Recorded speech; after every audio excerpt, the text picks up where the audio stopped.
Hi everyone, it's 6:15 and this is your closing comment. It's video number 379, and if you appreciate the work, we'd appreciate you hitting that subscribe button.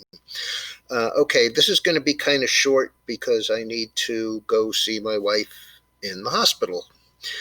Okay, so the market closed down 80. The Dow closed down 80, which really was kind of a minor move, although it did give up some solid gain from this morning, as did the NASDAQ. But the NASDAQ still had its second up day in a row, even though it was only up about 30 or just under 0.3%.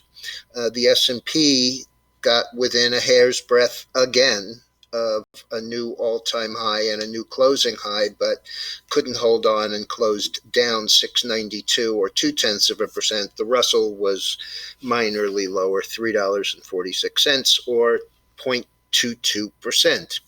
After the news this morning on import and export prices and the Thursday continuing claims of 15.5 million and initial claims breaking the 21-week route that it had of down, 963. So it was below a million, but it's still a pretty substantial number. Okay, we had Baidu reporting this afternoon, and while they beat in earnings, they had only inline revenues, and they gave poor guidance for ad revenues going forward. The stock is currently trading 115.32, and that's down 9.25 or a little over 7.25%. On the other side of the coin, we have AMAT, and it reported both a beat on revenues and earnings. That's Applied Materials.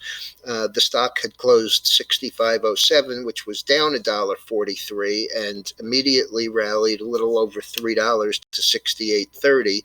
The last is 67.37, which is up $2.30. There were more stocks down than up. What was really surprising today was the fact that interest rates were higher, which reversed the dollar from being down. It still closed down, but it closed on the high of the day. What was surprising is that the financials were weak. And after yesterday's move and the day before's on higher rates, I would have thought it would have carried over a little more. The 10-year has literally gone from an intraday low of around 51 basis points to trading today at 71.8 basis points. So that's a pretty substantial move. I mean, it's close to 30%, and I would have expected the financials to move higher. We had a continuing decline in Cisco. They had earnings, and the stock had traded down to about 44.47 when we talked about it initially today, but it continued down and closed 42.72, and that was down 5.38 or 11.2%.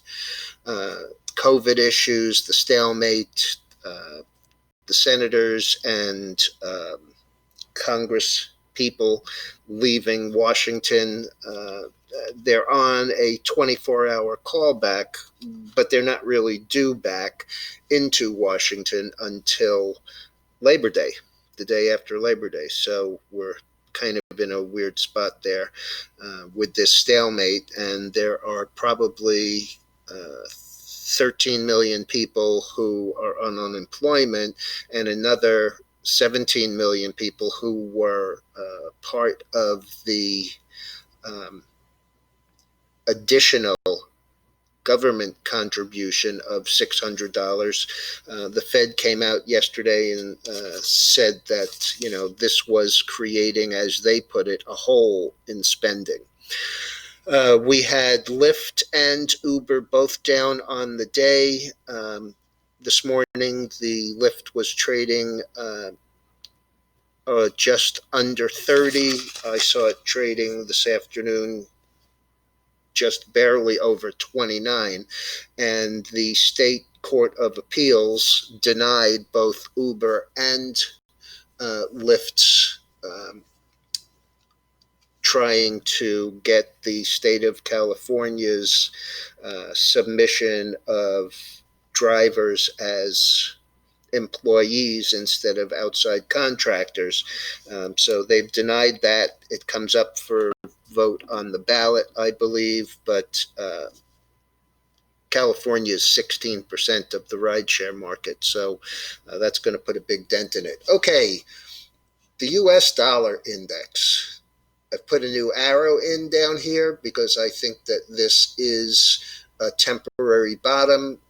The shaded area here is the Bollinger Band.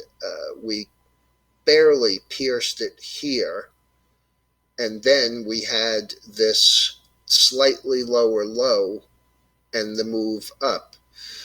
It's not dissimilar to this area, and it could turn out to be nothing more than that. But to me, it looks like today's test at the lows of 92.90 and closing at the highs is encouraging.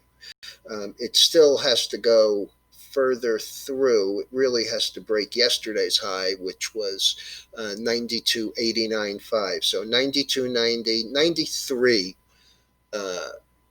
90. So a move through these tops at 94 would be great. As you can see, I'm going to take those Bollinger Bands out of it so that you can see this a little bit more clearly. We have this purple line, which is the 5-day moving average. It's definitely turning up. And if it goes through the 20, we will have probably a move at least to 95, possibly 96, and that would be very helpful. We also entered into a trade today based on coffee. We bought JO, which is a coffee ETN, which is similar to an ETF. And here's what we saw in the coffee, and this is why I went back in it. We have turned up, we came back down, tested the breakout, was up yesterday, and was up further today. I will enclose the link for the video on this too. All right, folks, have a good evening.